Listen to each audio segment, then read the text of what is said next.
So hello and welcome friends. So today we are seeing a small introduction about a microprocessor. Okay, so microprocessor basically होता क्या है, एक integrated small chip है जो कि आपका मतलब कंप्यूटर सिस्टम जो होता है उसका ब्रेन, उसको समझ सकते हो आप, चूँकि आपके बहुत सारे वर्क शो करेगी, जैसे कि अरिथमेटिकल लॉजिकल यूनिट होता है माइक्रोप्रोसेसर के अंदर।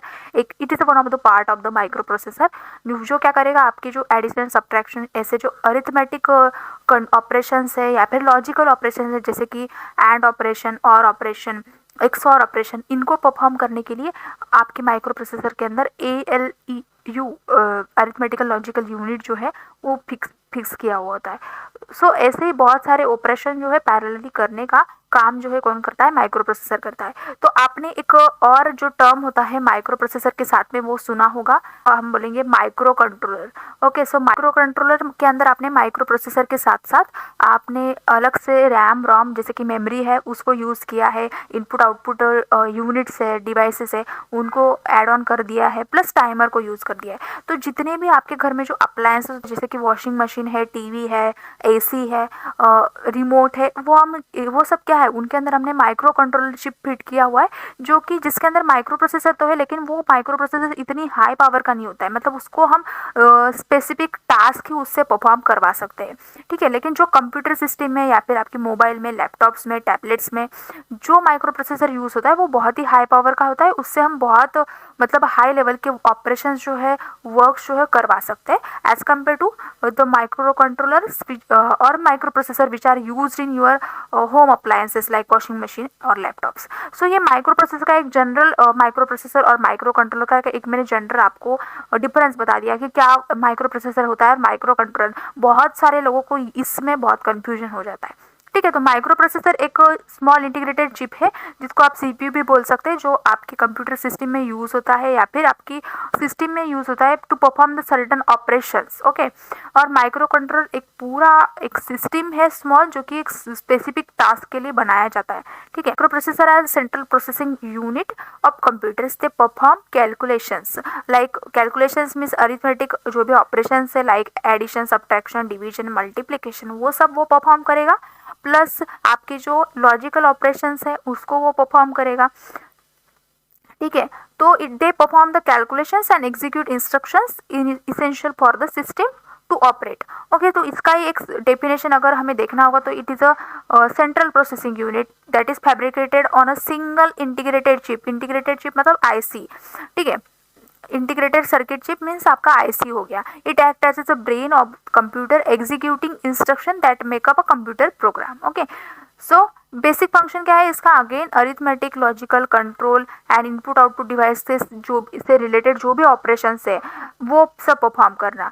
कौन से enable the computer to function means आपके इनपुट आउटपुट में क्या कौन से ऑपरेशन होते हैं, जैसे कि रीड राइट ऑपरेशन हो गया, या फिर कौन से टाइम पे आपको इनपुट डिवाइसेस से ये को इनेबल करना है, कौन से टाइम पे आपको मेमोरी को इनेबल करना है, वो सब डिसाइड करने का काम कौन करेगा, आपका माइक्रो प्रोसेसर करेगा। वो हम बहुत डीपली आगे जाके देखने वाले हैं, सो नो इश्यूज।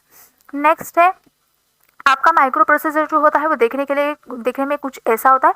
तो ये जो माइक्रो प्रोसेसर है जनरली आप को क्या पर्पस के लिए चाहिए उस पर भी डिपेंड करता है, लेकिन जनरली जो फर्स्ट माइक्रो प्रोसेसर था वो था इंटेल का 4004 करके। इंटेल 4004 आपका इंटेल कंपनी के थ्रू जो लॉन्च हुआ था। ठीक है, फिर नेक्स्ट पॉपुलर जो बोल सकते हैं हम वो था 8080 जो 1974 में आपका आ गया था। फिर नेक्स्ट जो पॉपुलर हुआ इसका ही अपग्रेडेड वर्जन वो था 8085। It is a 8-bit micro processor that is also produced by the Intel okay in 1976। और फिर उसका अपग्रेडेड वर्जन 8085 का वो है 8086।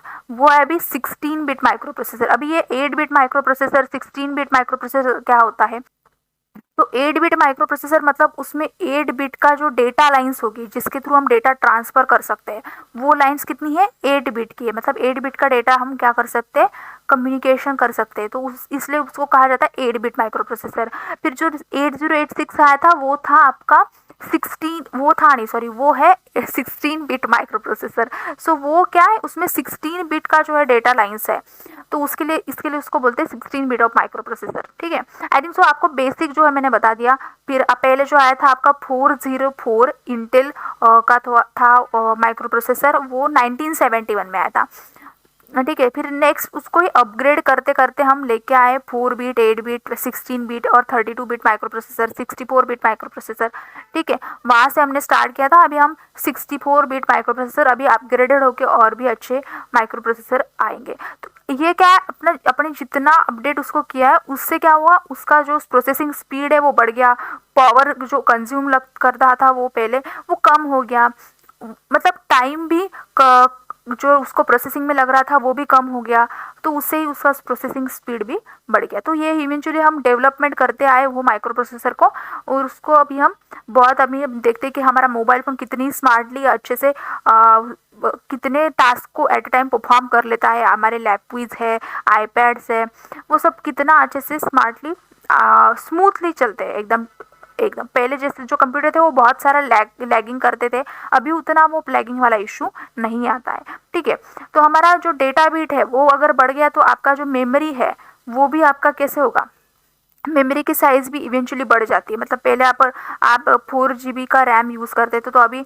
हम 8 GB, 16 GB, 32 GB, 64 GB तक का रैम भी हम यूज़ कर लेते हैं। बिकॉज क्या, हमारा जो था डेटा लाइन्स है, एड्रेस बस लाइन्स, वो इंक्रीज हो, तो ऑफकोर्स वो भी अपग्रेड करेगा मेमोरी भी।